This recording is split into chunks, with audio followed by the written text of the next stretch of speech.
afternoon and welcome back to Brave Embrace. I'm so happy that you're here with us today.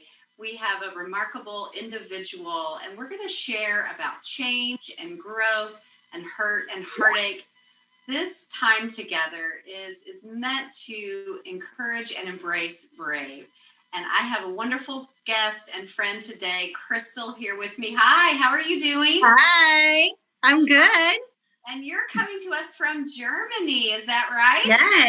Yes. You've been living over there for 5 years or so, is that right? 5 years, yes.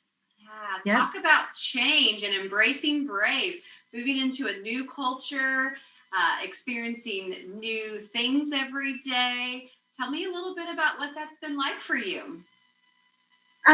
It's been exciting. When we first moved here, it was the language barrier was definitely a thing, but now I can understand pretty much, the basics of everything that I need. And I know what, butter is and on the German economy, and I can get all the things, but it's been so much fun being here. So many wonderful travels. The borders were so close to so many borders. So it's been a lot of fun. Yeah, you've been near the Netherlands. You said Egypt, Paris. What a great way to kind of start this phase of life, but especially going through the weird time of the pandemic and all that we have. You still have been able to experience a little bit of adventure, huh? Yes. Yeah. Right now, everything here is completely locked down, but yeah, I've still, even with COVID, I was still able to get a trip or two in. So, well, thank you for being here with us, even in a time difference. But you really come to mind when I think about a person who is willing to take a problem or a situation in life and really unpack it and decide for yourself what you're going to extract as the good and as the positive, and what you're willing to process and deal with as far as the pain. I think you said something to me one time that pain and problems don't ever come without a solution. And that inspired me and has inspired me my whole career as our paths crossed early in my work as advocacy. And I've been inspired by you since then. The inner joy and your ability, again, to recenter and find hope is just phenomenal. So tell me a little bit about how you do that and what brought you in to know that you could find the brave within yourself. I hate saying that everything happens for a reason, but I always try to find like the reason why that this happened. Like, and I'm telling you, no matter how horrible something has been, it has led to amazing doors that have opened. And it's just, look at your experience and look at what you helped so many people. You were able to do the same thing. You were able to take something that was so horrible and make it into something so beautiful. And I've always said that the reason that the devil messes with me so much is because my light's too bright and he's trying to dim it. And yeah, and I'm just like, it's not, no, sorry, you're not going to dim my light. So wow, yeah. Finding light. You're a mother, you are part of a huge family of love and friendships. I know that you bring that light to everywhere you go. You're a business owner. But how have you maintained when things get dark and painful to let that light shine? What are some of the things that you've done to find that light again? It's really important that you give yourself the time and space that you need to heal, and that when you're going through those dark moments. For me, I love taking baths, and I listen to so many good self-help books, like one when I'm in the bathtub. It's my time just to kind of unwind, light some candles, put some nice oil in the bathtub. And Marissa Peer is one of my favorite books. One of the things that she talks about in her book is being raw and real with people. She was like, when you've gone through something, it's so easy for you to like close yourself off and not let anything in. And it's so easy to, just be more not present in the moment, during those times. But when you get to the rawness of it and you're able to open up and be real and raw with people, like you're creating this whole new world. Um, Love that vulnerability, which is what you're vulnerability, willing to be today with us as we which look is, back, yeah, unpack. Mm. so one of the hardest things to be is vulnerable. Nobody wants to, get hurt in a process, and that's why everyone's so afraid to be vulnerable. Um, so yeah.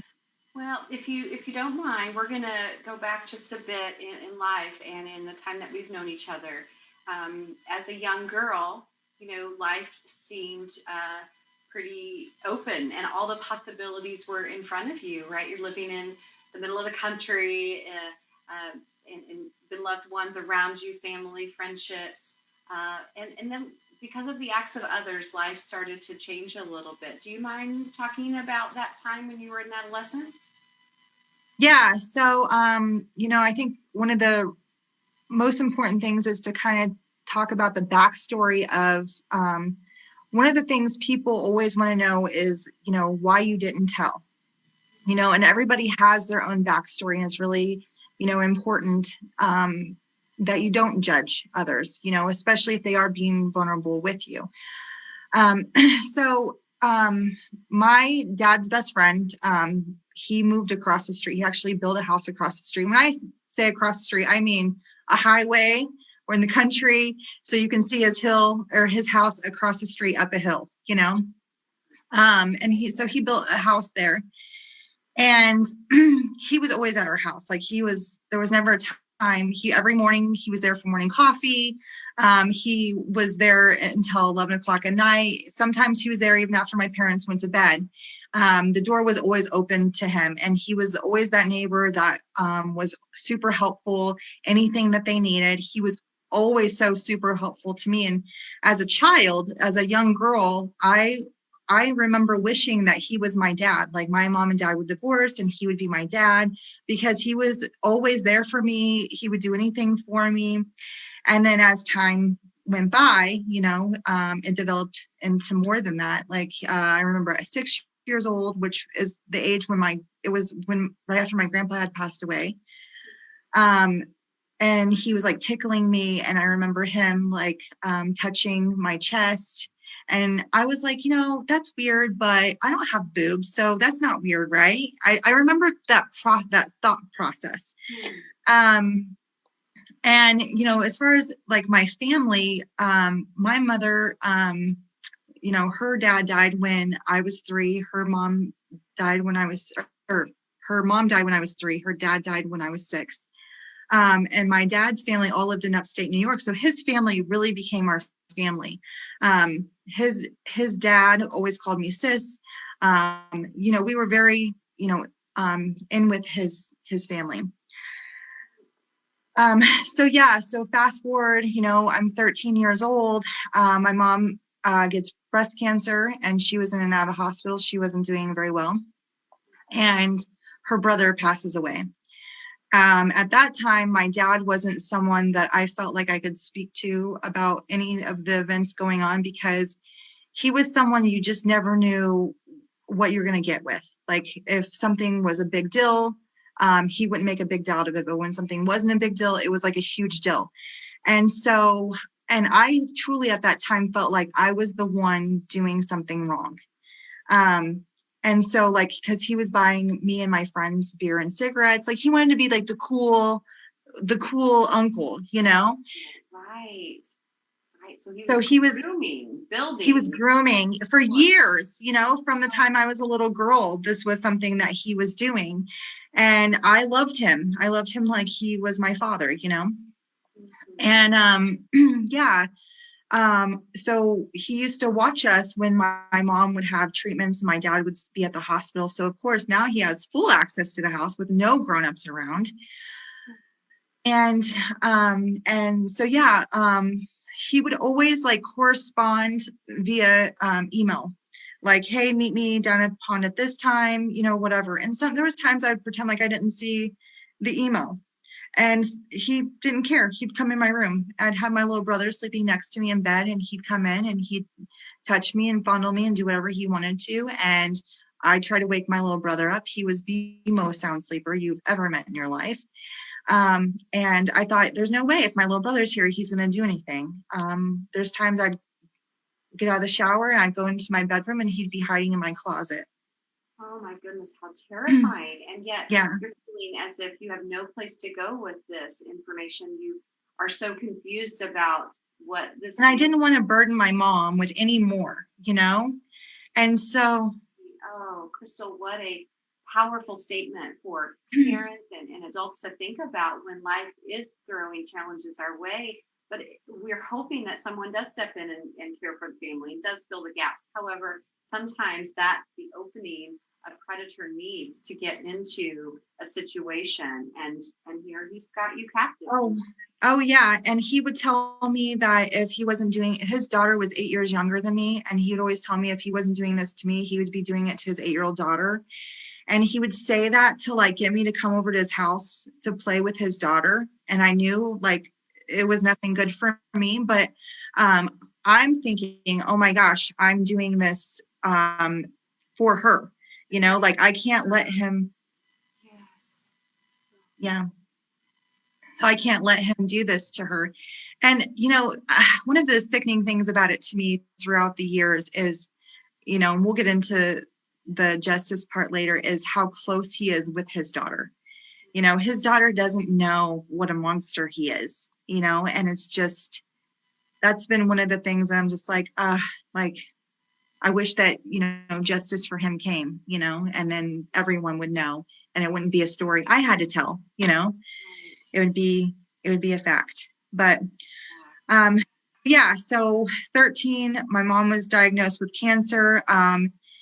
You know, he used to buy me my friend's cigarettes. And I would always make up boyfriends to my friends at school to tell them about the things that I was experiencing because I didn't know how else to like tell them what I was going through. And so, you know, my friends all thought I was very promiscuous and, you know, oh yeah, I'm dating Joe. He lives in Layton. You don't know him, you know? So, but stories to fill those gaps and unanswered questions. I see. Oh. Yeah. So that way, you know, these things that were happening, I could express them somehow, you know, but instead of it being unwilling, I expressed them in a way that it was like acceptable for me to tell. Cause I kind of wanted to see what they would say too. Like, how do you feel about this? You don't think that that's weird? Like, you know, but, yeah. So, at 15, I had an actual boyfriend. And he would come pick me up, take me to baseball games, whatever.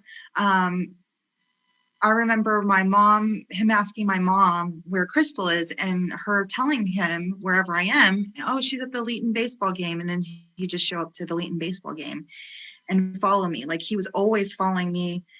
Whenever I was with this boyfriend, he was jealous of it and he was afraid that I was going to tell him, and I would have. We just weren't together very long because I was constantly being followed. I was always paranoid.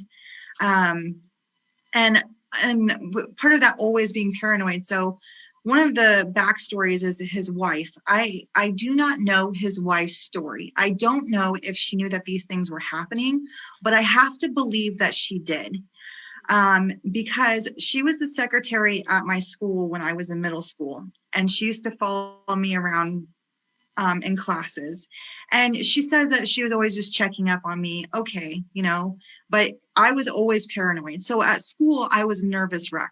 I was always nervous. And at home, I was always nervous.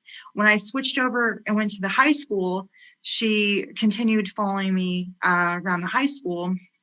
And I never got any relief. I never felt like I was safe at school. I never went home and felt safe. So because of that, I became a very troubled teen.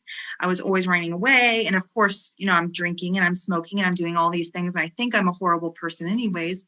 And I can't rationalize these thoughts and feelings. So I think these things about myself too. I think that my parents think that I hate them and that I just don't want to, and you have to think in their eyes, I went from being this loving, caring daughter to this monster who hates them and is trying to run away.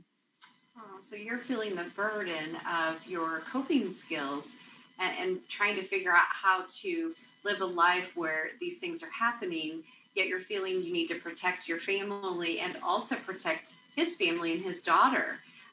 What burdens, my friend? I'm just feeling the sense of so many of us see, teens maybe going down paths that, like you said, my parents thought I was just a bad kid, but you were dealing with something so significant, yet not able to come forward because Yes. of the impact of him being such an important part of the family, your mom's illness, your dad's inability to kind of be counted on, it sounds like, as far as his reaction. And then this perpetrator's wife is involved. And when you say that she would follow you at school and things, was it a sense that she might confront you and blame you one day, that she might physically harm you? It was almost like she didn't want me to tell anybody. Like she wanted me to know that she was there and watching. Um, and that's always a sense that I don't think she blamed me for anything. I don't know. It's hard for me to speak for her because I don't know her reasoning behind it. But um, part of that reason that I truly believe that is because on a couple days after my 16th birthday, um, Rodney, or I'm sorry, Rodney, Carrie's wife, or Rodney's wife, which is Carrie, she came to take me out of class, telling the school and the teachers that my father is there to pick me up for a dentist appointment. My dad has never picked me up for an appointment a day in my life. So I already had huge red flags going off. Oh, And I remember a friend looking over at me and saying, Krystal, are you okay? And I was just like, yeah, I'm okay. And she's like, you are as white as a ghost right now. And I was like, and so it was like I knew in the pit of my stomach something wasn't right. My mom was a stay-at-home mom. If I had an appointment, she would be the one picking me up. My dad worked, 30, 45 minutes away. He works. He's not going to be the one that takes me to an appointment. right. I see. Yeah, so she takes me out, she puts me in her car, she drives me to their house. We get to their house and he's sitting in his truck. He has a gun to his head, apologizing to me for all the wrongdoings. And I just remember running in saying, I can't, like thinking I cannot deal with this. And I remember running into the house, trying to get a hold of my mom. And this is, before cell phones, and my mom's not home, so I can't get a hold of my mom. And yeah, and then so I tried to call my dad, and he's at work. He's 30, 45 minutes away. So he can't even understand what I'm saying. I can only imagine how I sounded. And all he knows is I'm at Rodney's house, and something's not right. So his only thought was, okay, I'm 30, 45 minutes away. I'm going to call the police. So yeah, so he called the police. And then I remember going back out, and Rodney had this 88 Camaro. And on my 16th birthday, he was like, if you let me do this, this, and this to you on your 16th birthday, I'm going to give you this Camaro. And I remember sitting on that Camaro, like, there's nothing that's worth anything, like, blow your brains out, end it now. Like, I'm ready. Like, I'm sitting there, 16-year-old, ready to watch this guy, kill himself. So yeah, so the cops show up, and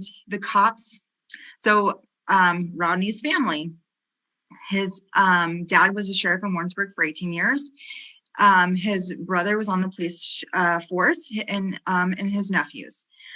So his family is the police. That you can trust. They are the police force. And you feel again unprotected, like they're not going to Yeah. try to get to the bottom of this. They're not going to believe you. Yes. And that's another reason why it was so hard to tell anyone, because here I am, the troubled teen. I felt like no one was going to believe me. Rodney's family is like someone that everyone looks up to, everybody knows. Like, who are they going to believe? Krystal, who runs away and, they can't trust with anything, who's lying all the time, drinking, smoking, doing all these things, or Rodney, who's a saint, you know? Right. So, Put out this other character of himself, which perpetrators often do. They make it so that anyone in the community would say, oh, it would never be him. It's like they wear a jacket that covers who they really are all the time. And it's so yeah, difficult then, like you said, for victims to even begin to know how to express what's happening because no one's going to believe them. And here you are. yeah, And to top it off, there his family is law enforcement, which are the ones that are supposed to protect you. I just can't yeah. imagine what this day must have been like for you. Um, it was a lot. So yeah, we went down to the police station, and that's where, so the Department of Family Advocacy was there, which was how I met Kim Case, because you were the person that sat in because I was a minor when I was being questioned. And so my parents at this point still have no idea what's going on, why we're at the police department. They didn't even know. It took weeks for me to tell them even after this, because I'll get to that. But anyway, so yeah, so I'm being questioned, and I'm being like interrogated like I'm the criminal and yelled at, and I'm like, and they're using words I've never heard of, and then they're yelling at me because I don't know what it means. And I remember him stopping and playing the tape, like, okay, like he wanted me to have down what he wanted on that tape. um And my parents, they're standing outside of, somewhere in the police department, and one of the police officers, I don't know if it was his brother, I'm not sure who it was that handed them this form. And they hand my parents this form asking them to sign this form, saying that they're not going to press charges tonight, that they can come back and press charges anytime, but they're not going to press charges tonight. And my mom's like, well, we don't know what's going on. Of course, we're not going to press charges tonight. What are we pressing charges for? They still didn't even have the information. They hadn't been able to talk with you and hear your account of the experiences and the violations that you had suffered. And I'm sure that they were very vague with anything that they were being told, so so yeah, so my parents signed the form, and actually what that form meant was that they would not be pressing charges at all, not later, like at all. So at that time, I started going to counseling in Kansas City with Moxa. And I remember feeling like I didn't need it, like, oh my gosh, like so I remember thinking this whole time I was this troubled teen, and I was bullied so bad in school, made fun of all the time. And then it was like the moment it was over, this weight was lifted, and I became, instead of being the person who was like shaky when they had to give a speech and like crying and stuttering every 2 seconds, I was like, okay, what is it? What do you want me to say here? It was like night and day. And I was like, oh my gosh, that wasn't me. All of these years I have been going through this, and I'm thinking I'm just this weird kid who nobody likes, and who's afraid of her own shadow and terrified of the world. But that was bestowed upon me. That wasn't who I was. Oh, I'm just hearing, and I have chills at imagining this light being ignited in you once again, like your original self, the way you were intended to be. And this cover of darkness had been on you because of this abuse, because of the acts of another. And here you found this energy and this strength to like rise out of that and become this amazing version of yourself, which I just, it was so amazing to see happen and advocate for you and with you. I love hearing that you found your voice during this, despite the violation. Yeah. So yeah, I started going to Mox, and I just remember feeling like, oh my gosh, I don't need this. but it was always on Counseling. Wednesdays. Yeah, meaning Yeah. counseling. So Yeah. you were Yeah. healing. Wednesdays Yeah. is counseling.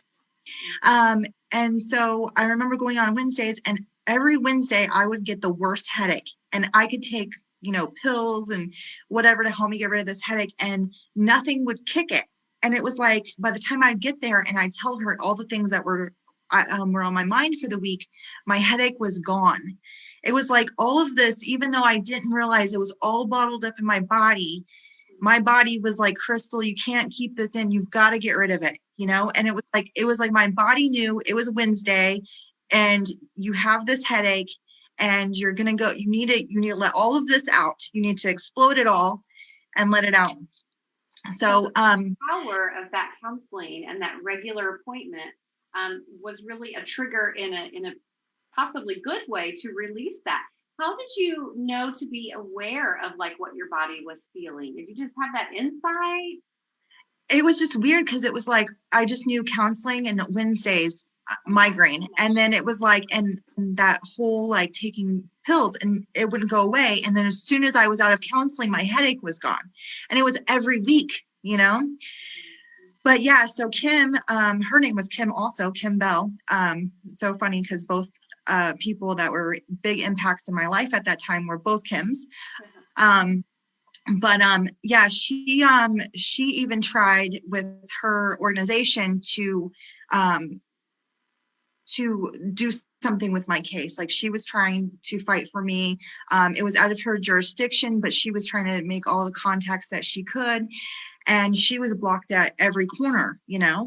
And then family, the Division of Family Advocacy, they had a record because they were there when the whole thing started. So, you were aware that this was an existing file, an existing crime, and the whole thing disappeared. The file vanished. And so at that time, I remember, um, because I wasn't allowed to seek justice, I felt like I I was re-victimized. Like the pain of that hit again.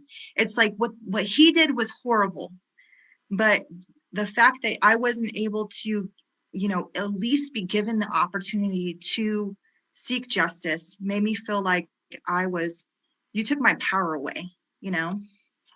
Right. And it took me a long time to like I felt like I wasn't worthy enough, and it took me a long time to like rebuild that strength again. Um, you know, um, they say that if you go through something as a child, if you're victimized as a child, the chances of it happening again as you get older um, are significantly higher. And you always and I remember hearing that in my counseling, my counselor telling me that. And I remember thinking, oh my gosh, I got to do everything I can so I don't relive any of this ever again. Like, I want this to be the last time. Unfortunately, it wasn't. Um, fast forward 5 years later, and I was raped again in the same county.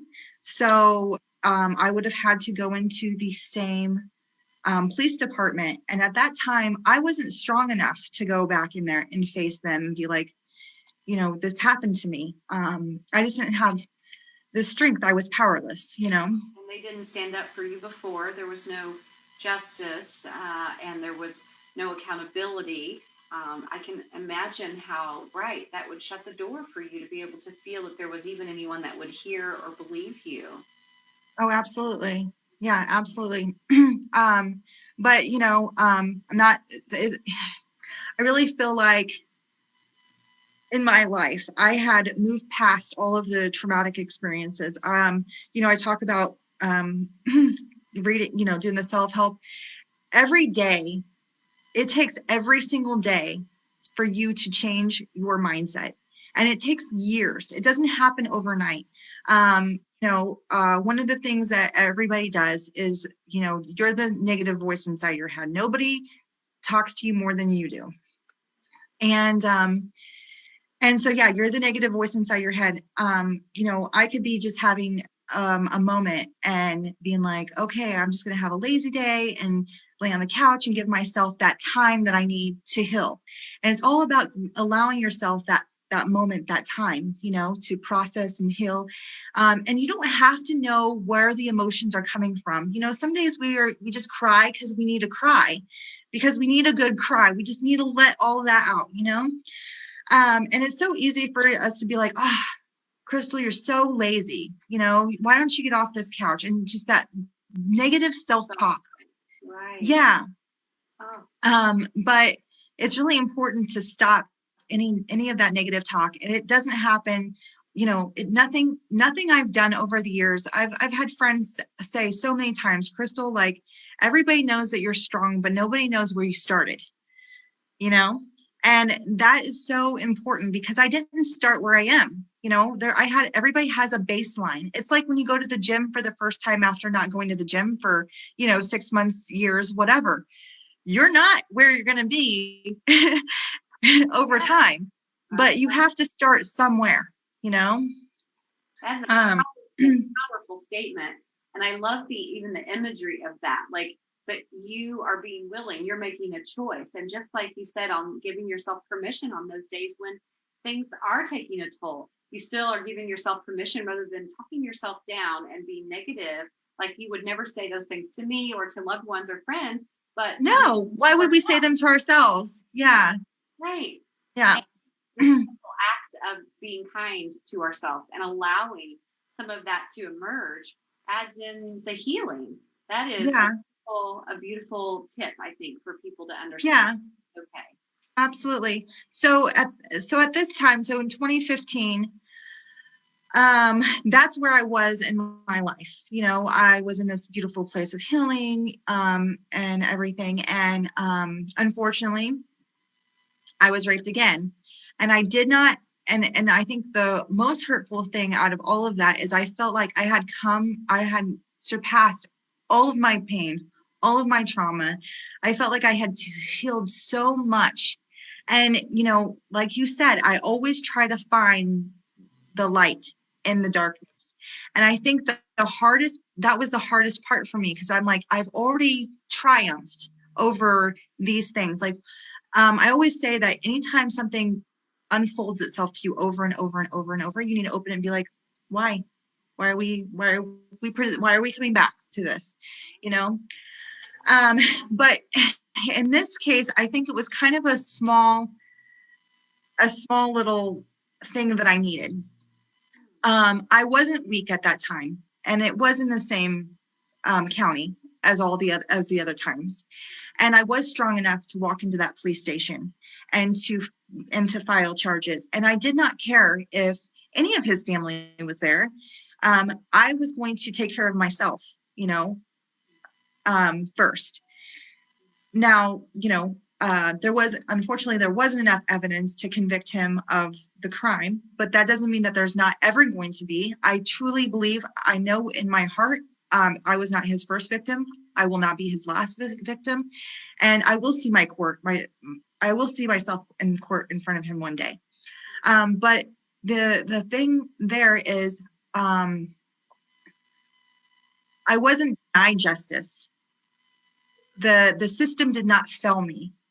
There just wasn't enough evidence, and with Rodney, I was denied the opportunity, but there was so much evidence with Rodney, but I was denied the opportunity. One of the things I did forget to mention is, in the interrogation, whenever I was being questioned by the police officers, I was telling you that most of our correspondence happened through email. And they asked me for the email and my email address and my password. And that's where it had like all of the times that he was like, this is what I want to do to you, blah, blah, blah. All of this insane information. And it's never, I've never been able to access that email address ever again. Like, they've, blocked it, deleted it, changed the password, whatever. And even, I had my diary laying out on the bed, one time my mom mentioned to him that my diary was downstairs laying on the bed, and she's like, that's weird. Her diary's on the bed. She's never left her diary out. And he went down and took it because it had every event that had occurred with him, in it. So it was incriminating to him. And he probably got some sick pleasure out of reading whatever I wrote, in there. The painful acknowledgement of what was being done to you. And, you really rephrased something in a powerful way a moment ago. You acknowledge bravely that in this last situation, you were not necessarily denied justice, but that there just wasn't enough evidence. So you realize that you found your voice even in that situation. And that is so compelling, Krystal, for you to, even having faced those failures of the system, still be willing to look boldly at what happened and say, I still had my voice, I still had a little power, and find some encouragement about that. And I'm wondering, over the last few years, when we've seen the Me Too movement, we've seen the Time's Up movement, and all across our screens, TV, social media, you've heard stories of similar situations that women and men have faced without accountability. Has that done anything to, set you back, or do you find that as somehow an encouragement that you're not alone? Did that come to any reckoning during these times where we've seen these messages lately? Um, yes, it's actually been a conversation that I've had with one of my girlfriends many times, because the Me Too movement, that was for all of us, um, even just like what's happening in the Black Lives Matter community, the fact that they're being denied justice, and it's finally being brought to life by everybody, I'm not sitting here saying like, oh my gosh, I was denied justice too, and I'm a white person. Like, it's a whole, it's because they're targeted, I wasn't targeted because of my color. I was targeted because of who he was, you Mhm. know? Yes, and the vulnerability of being a young woman and having access to you. That is a beautiful connection, and I found that really powerful. Thank you for voicing it that way, because it's a global situation of being offended and being Yeah. prejudiced against and victimized by being vulnerable, but being who you are. And it changes the story of what our lives are supposed to be. And that's the struggle. That's where so many people find themselves stuck, in that gap of what could have been and what was, and then what will be. And so for you, I mean, justice turned out to look very different. What does justice look like to you now when you reflect on it? I think justice for me now, I mean, it's a dream, Um, it's my mom still lives in this town where he lives, and there's a kid that grew up down the street from us, and she ran into him, and he was like, yeah, my daughters are over at Ronnie's house. Ronnie watches my daughters while I go to work. And I'm just like, you Oh, know yes. um and one of the things that people have said in the community that I grew up in, because he did not seek justice, and people's words are very damaging when they, especially when they tell your story. To tell my story to people I don't know, and I'm sure you understand this, it's not as bad as it is have everyone know your story, because it makes you vulnerable. It opens up that vulnerability. And Mhm. when those people say things to you, um, a stranger, I mean, they're going to comment, they're going to have their opinion, whatever. When someone that you love or that you're close to says something to you, like, well, if it's true, why isn't he in jail? Like, if that's true, I wish I had an answer to that. But that's very hurtful. That makes me feel like the only way that my story is true is if you can prove it, you know? Wow. Wow, that was profound. So what a deep hurt and what a deep wound, for you to understand that when someone doesn't believe and challenges just simply because of the fact that he was never held accountable, but that somehow makes your reality wrong. And what a Um, big chunk of hurt to live with. So people's words and the wounding, I heard you say that, throughout life and the other experiences, have there been other moments like that where people trying to maybe help or just being uninformed have their words have hurt? um, Absolutely. I've had people say that would never happen to me, and so that's hurtful Oh, because you're telling me that it's because of who I am that I allowed this to happen. Like, we talked about the grooming process. Like, anyone could have been groomed. I was groomed from a small child. I had so many things built around it that made it impossible in my eyes for anybody to see what I see it from my viewpoint. Even my friends, like, at that time, everybody thought I was just this big liar because I was just constantly like making up lies because I was constantly backpedaling and at that time I just felt like I lived a lie, so it was normal for me so just much to, stolen, so much stolen. yeah. And then another thing that people have said is, why didn't you tell? you know and even though that's just a very like straight to the point thing, it's like, um it's hurtful to me because of the same thing. I felt like I was in a situation I couldn't tell. Mhm. So just be careful when you're taught, when someone's being vulnerable and they are opening up to you about your story, with the words that you use to them, the words that you say to them, and really try to like see it from their viewpoint. you know That's I've always told, whenever I've told the story, I've always told the backstory. So when they're like, why didn't you tell? Like, I'm just like, were you listening? you know? right.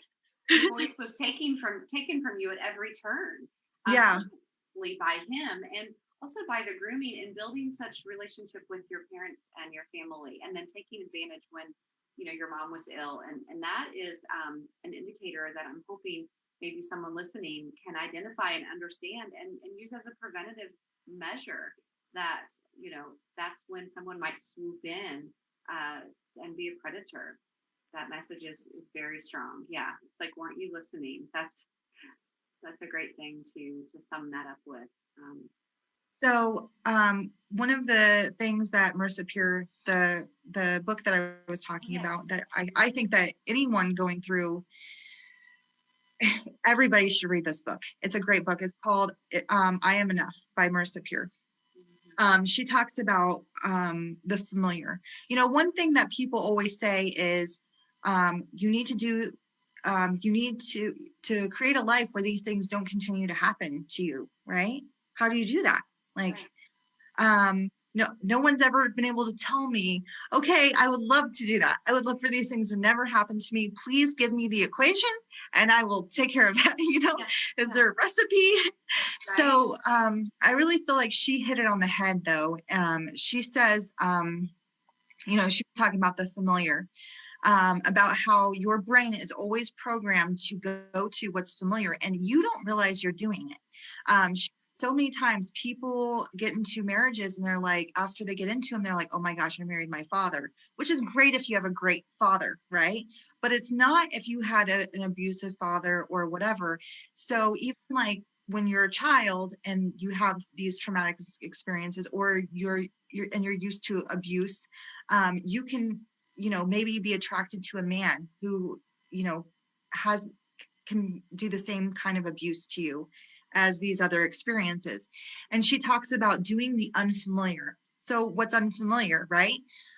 When you talk to someone, doing things you've never done before, going out, putting yourself out there in ways, if you dressing like the person that you want to meet, like, so if you want to meet someone in the rodeo, wear a cowgirl boot, cowboy hat. If you want to attract someone in a suit and tie, then you probably need to look that part too, like someone, but knowing that no one is too good for you, no one's too smart for you, and do the unfamiliar. If something feels unfamiliar about a guy and you don't like that person because there's something unfamiliar about them, it's probably because they're not familiar, and you should give them a shot, So breaking some of those patterns that seem breaking familiar, patterns. comfortable, yet those are the same patterns that draw us into the same types of relationships or the same types of life situations.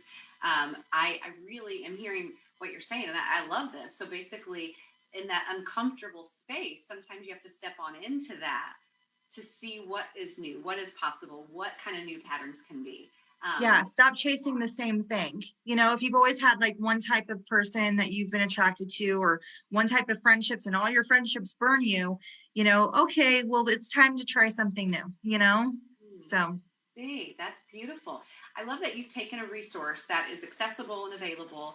I know you shared that she has some YouTube videos as well, and I definitely subscribe to that channel. I think that's so powerful as a takeaway. Anything we can do to fill our minds with the good, positive words instead of the negative self talk that we often hear, right? And that we often, just replay over and over and over. At least I know I have in my life. And oh, absolutely. We all do it, yeah, and we think it's nothing, like, oh, this is, oh, calling yourself stupid because you forgot, your coffee at home instead of like taking it with you in the car. Like, no, you got to stop. No matter how little you think it is, it's so powerful.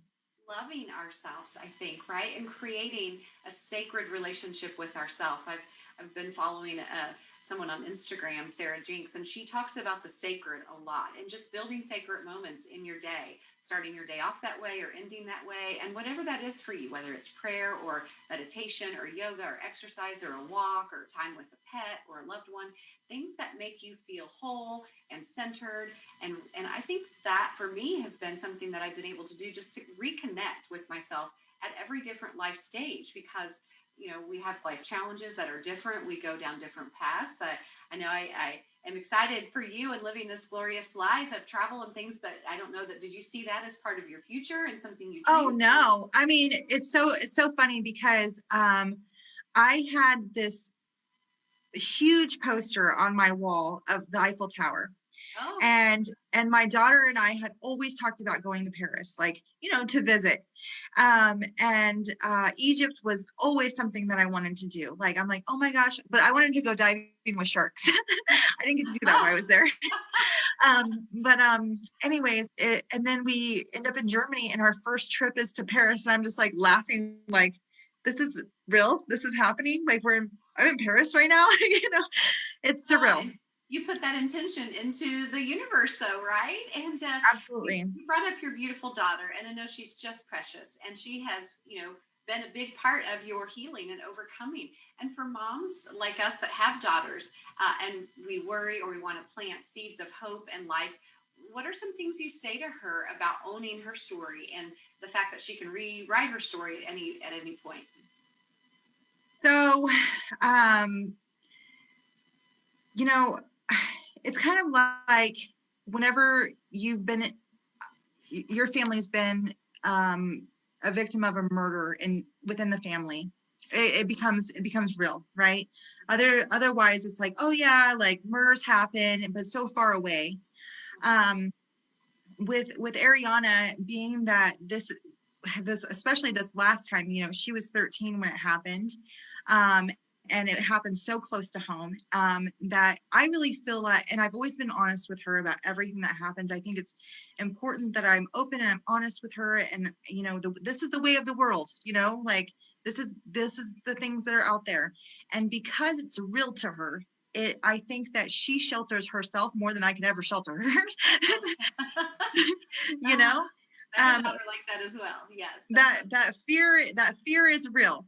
So it's not a neighbor, it's not a friend of a friend of a friend, like, and she, the fact that she was alive and the time that the last one happened, I mean, it really hit her heart. So So I heard you say in the beginning, and not to make it a cheeky phrase, but that things come into our life sometimes that are purposeful and significant.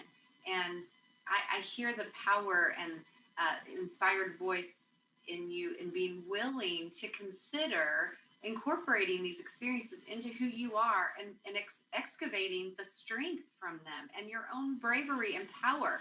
What advice would you give to someone who is had some experiences and they're stuck at that moment? They're almost ready to step into that power, but something's holding them back. How do you step into that so gracefully? You know, everything takes time. You have the stages of mourning, and when something first happens, it's really hard. I told you about that last time. Had a really hard time figuring out the why. Not that this is the why. I don't want you guys to think that, oh, well, these things happened to me because it was trying to teach me this. But I always try to find the thing that I can take out of this. Like, what is the positive I can pull from this horrible situation? And I do that for myself. I don't do that for anyone else. I do that because I have to live in my body every day. And I want to be my biggest hero. I always admire so many people. Kim, you're someone I've admired for so many years. I told you when you asked me to do this, I was like, I admire people that are able to really put themselves out there, be vulnerable, and tell their story, but I never thought I was going to do it. And when you asked me to, I really thought about it, and I was like, now or never. Like, why not? Why would I not do that? Um, and so I think in the beginning of something, it is hard to find that, but you have to have the wanting to get to that next place. You're not going to be there forever. Don't give yourself a time limit. You have to take whatever time that you have, but at least give yourself the patience and the understand it for yourself. Don't understand it for anybody else. Take the baths, listen to the music, listen to the podcasts, just allow yourself to have a lazy day. If you have 10 lazy days, if you need that to become like the best version of yourself, take those lazy days. Girl, I want the world to hear your words. This is so empowering. You have me in tears. You're so right. But I love that you started it that, hey, I'm not putting this on anybody else. I'm not judging them and their process. But for me, what I'm thinking is that time, and give yourself that time. You have just become, and have always been, but this light and this place in the life for you right now, there is so much in front of you. I see it, I feel it. I've just really been inspired during our conversation of all the things that we can work towards being, and even hitting the tragedies that you have and the choices that others made to hurt you. You still have chosen to step out of that to try and find triumph. So inspirational. What are some of your plans, for the next year, and what are things that you're looking forward to? Within the next year, it's hard to say because, COVID's really, we've had so many travel plans that have been put on hold and everything. So, what I always say that I've heard so many positive stories that have come out of COVID, and I wish somebody would do a channel on the positive stories, because we all know the negative stories. We don't need to rehash them. We hear them every time you turn on the news, but it would be so nice if someone would, hey, what was the positive thing that came out of you during COVID? I have a client of mine, and she's been trying to get pregnant. She's done every test that she could. They couldn't have a baby. She's in her 40s. She's getting to that point where they've got to stop trying. And after years of trying to get pregnant, she stopped. And now her and her husband are home teleworking. They have time for nooners. Next thing you know, she's pregnant. Look at that. And it was because she was given this time, and it would have never have happened. Like, this is, they've been trying for 10 years to have a baby. So wow. So just time and space and some peace and some surrender, huh? yes. Phone ringing there at the end. I am just overcome by that. I love the idea of, like, what could we do to celebrate the things that have come to pass and have been, fruitful and amazing during this pandemic and heading into 2021. Well, you have been a light to me today, and just so many. I cannot wait to share this on all of our channels, and just to let people see that there are pathways through these troubled times, and with time and with processes like counseling and inspirational methods, you can can really walk your way through these. And I've watched you do that. I'm so proud to know you. I'm so proud of who you are. Yes. Yes. Thank you for having me on your show. Oh, This it's has been an an honor. Can't wait to do more work together again in the future. So I'm going to close today. For those watching, thank you so much. We love to celebrate difficult stories, compassionate stories that have come out of these difficult moments, and to challenge and cherish and honor the brave in all of us. So thank you for watching today, and we'll see you again soon. Bye.